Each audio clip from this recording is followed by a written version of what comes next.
Good morning, Nurse Nolan. Good morning, Nurse Russell. Thank you for coming to this assessment visit today. Our brief is to visit a lady in this house who has been diagnosed with early stage dementia, and she's been diagnosed quite recently.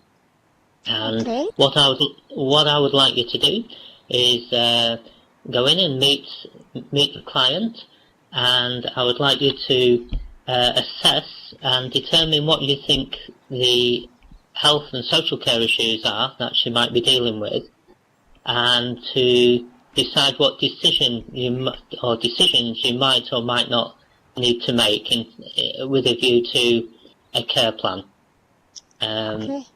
Is that clear what I'm asking? Yeah, I think so. Yeah.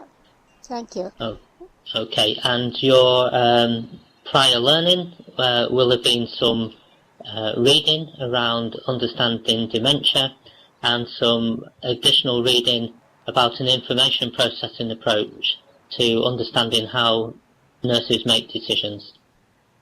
Okay. Okay, so let's go and visit this person in their house. Okay. I'll go in and ring the bell then. Okay.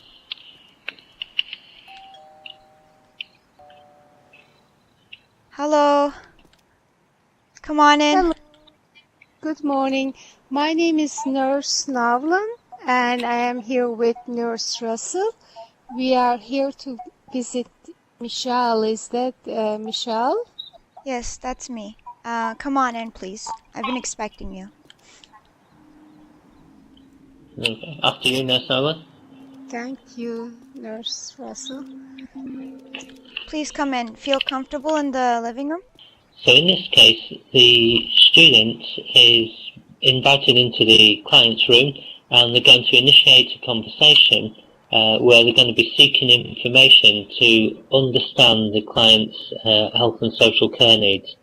And so in this conversation, they'll be demonstrating verbal skills of questioning, such as open questioning and probing on comments and points which they attend to in the discussion.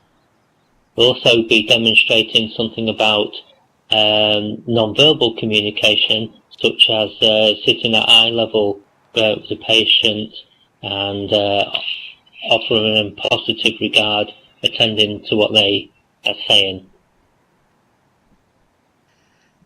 Okay.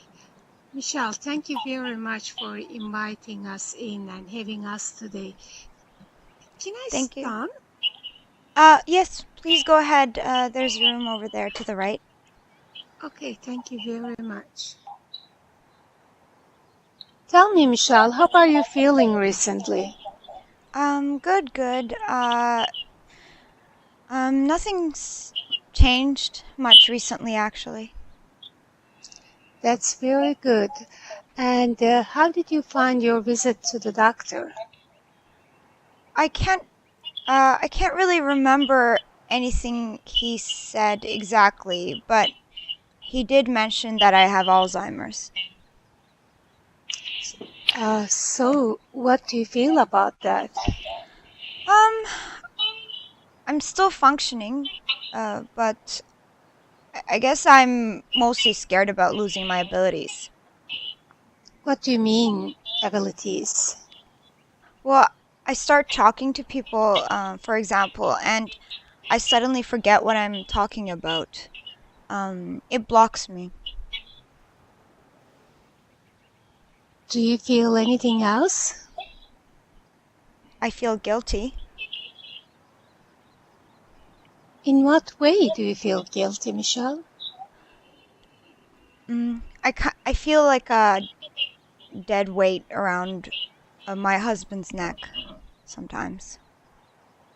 So part of the information seeking in the scene is for the student to notice the visual cues. So for example, on the table we have a smoking cigarette, we have books, we have a television, we have plants, we notice the state of the carpet, and we notice a spilt drink. Other cues in the room are there's a temperature gauge on the wall, and it gives some indication for the environment, of whether it's too cold for safety, for example. Bearing in mind this house location is set in a Canadian environment, which has different winters and different extremes of temperature to the UK. We noticed that the clients left the door open when we went into the house, which may be a cue for the student. We go into the kitchen and we can embed on the table a patient document. This could be a prescription, for example, from a doctor. It could be other healthcare notes which are held in the client's house. We notice the kitchen and utility area, and we're looking here for risks, and we'll be considering, is this client demonstrating any safety issues. And we also have a refrigerator, and the idea of this as an object is to give some cues about the diet and prompts to ask the patient or client if they're eating well, if there are any problems they perceive in eating. And of course we can ask the husband the same. In the early stage of the onset of this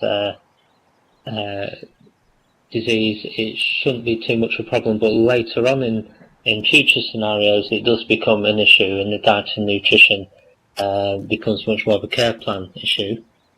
So that's what we have here.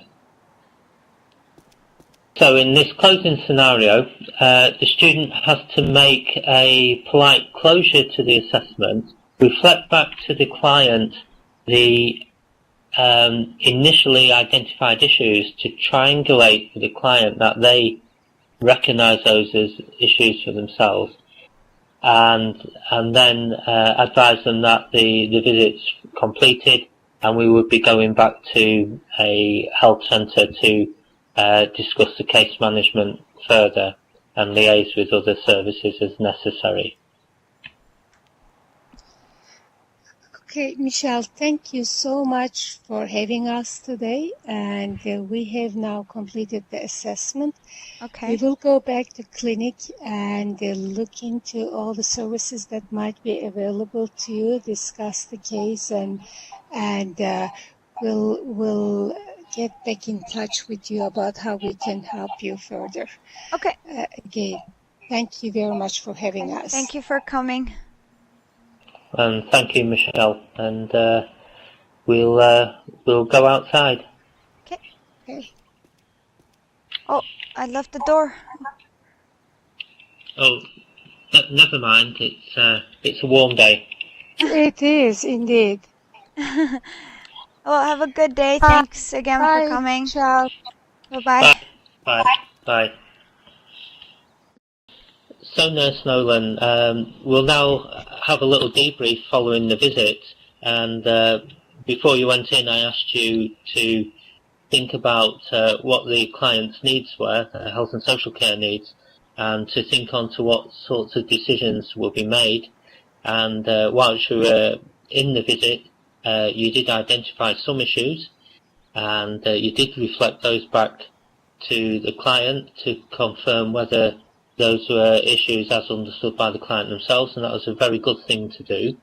And now I just would like you to briefly reflect on what you were thinking about when you were undertaking the assessment, and which information did you feel was important to include in that assessment, and were there any other things you noticed but didn't particularly see them as significant issues or items of information.